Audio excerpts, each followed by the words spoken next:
Hello everyone, my name is Michelle Sanchez, also known as EVILxHEMI on Xbox Live, and welcome to my channel, where I bring you video game commentary from an older woman's perspective. Along with that, I include tips and tricks and techniques and strategies that are targeted towards the inexperienced or new gamer, or maybe even older gamers like me who don't have much experience playing the Call of Duty first-person shooters. Today's map is a map called Hijacked, which is a map that I call Nuketown of the Sea. Nuketown was a map that originated in the first Call of Duty Black Ops, and it was extremely popular. It was a small map, and it was really fun to play, and every time it came up for a vote in the pregame lobby, it would win because everybody wanted to play on it. And the same holds true for this map here, which is why I call it Nuketown of the Sea.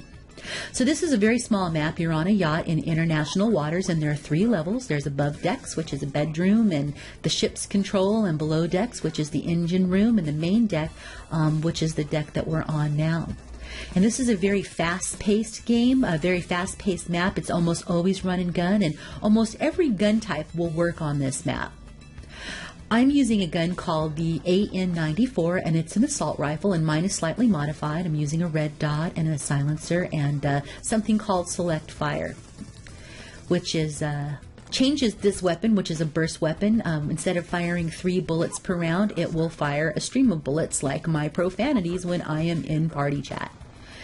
So I'm on this map on the swimming pool side and trying to take out guys and trying to survive here. Now the guy that I was shooting at that was above me was doing something called camping the spawn. That's a new term for today. Spawn camping or camping the spawn. So there's 2 major spawn points on this map. There's the back side here, the swimming pool side. He's up there spawn camping us. And then there's the front of the boat, which is the helicopter spawn or the helipad spawn. So the spawns flip a lot on this map. It's a fun map to play, but the spawn flipping can catch you unawares if you're not, not sure about what's going on and where your team happens to be located and so forth. So, the way that it works is that, the game starts, we spawn on one side, the enemy spawns on the other side, and this map is so small and it's so fast-paced, and everybody plays on it so much that they've got a good sense for when the spawns will flip, which is when they change back and forth. And so they know that, and they'll go to the opposite side upstairs, and they'll shoot people as they're spawning in, thus the words camping the spawn. I think that's really dirty. Whoops, wasn't expecting that guy there.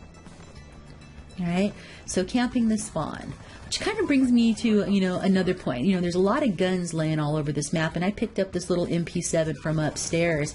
And so, what happens is that, you run out of bullets, and there's a perk that you can use called Scavenger, which lets you pick up ammo for your gun off of the bodies of your dead enemies, the other team. And I think even grenades. I'm not sure, because I don't really use grenades, but I think it picks up some grenades too. So I am of the opinion that you don't necessarily need Scavenger, and some people say, well, I've got to have it, I hate to run out of bullets, and I feel their pain, I totally, it sucks, it sucks a lot when you're in a gunfight and you run out of ammo, but I think that you're better served if you're a newer gamer or an inexperienced gamer if you use the cold-blooded or the blind eye perks instead of things like, fast hands or Scavenger. If you need an edge and you need to stay alive, you need to stay out of the radar of aircraft and helicopters and hunter-killer drones and UAVs and things that are flying overhead. And by picking up guns that you find on the ground, I think it makes you a more versatile player. Instead of getting, really good with just one gun, it exposes you to a lot of guns that you may have otherwise never have chosen. So that's just a little tip. It's not for everybody, and it certainly isn't for the experienced gamer. All of that is irrelevant. But for newer gamers, getting their hands-on experience, that's a good thing to try. And then if it doesn't work, go back to your go-to gun and get work done. So this is a really cool map. It's really fun to play, and there's a couple of ways to play this. You can play it very aggressively, or you can play it very defensively. And it's always best if you try to go in with a team, or at least 2 or 3 or 4 other people that so you can work together as a unit and use call-outs and things like that. So I happen to be in this game with one of my friends, Tromman7, and he is an exceptional gamer. He's really, really good. And so one of the ways to play this map is extremely aggressively, where you and your buddy buddies, you just mow through. You start at your spawn and, you know, you mow through the ship until you hit the other side, and you turn around and mow your way back and just really wreck the enemy team as you're going back and forth. So that's one stance that you can take.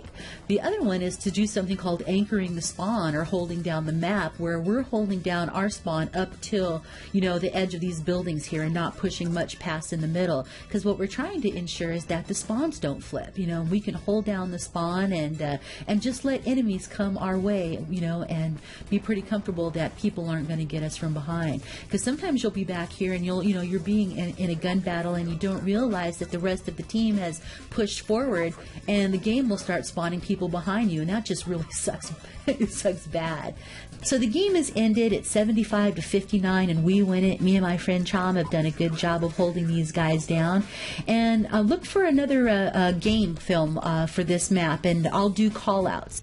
Call-outs are important, and once you're starting to play the Call of Duty games and things like that, those can really help give you an edge. They can help save your life, and save the life of your teammates, and also help you ensure a win by using communications to, you know, to work together more tightly as a unit rather than everybody just lone wolfing it. So thank you for stopping by my channel. I hope this was helpful to you. Have a good day or a good evening wherever you happen to be watching from.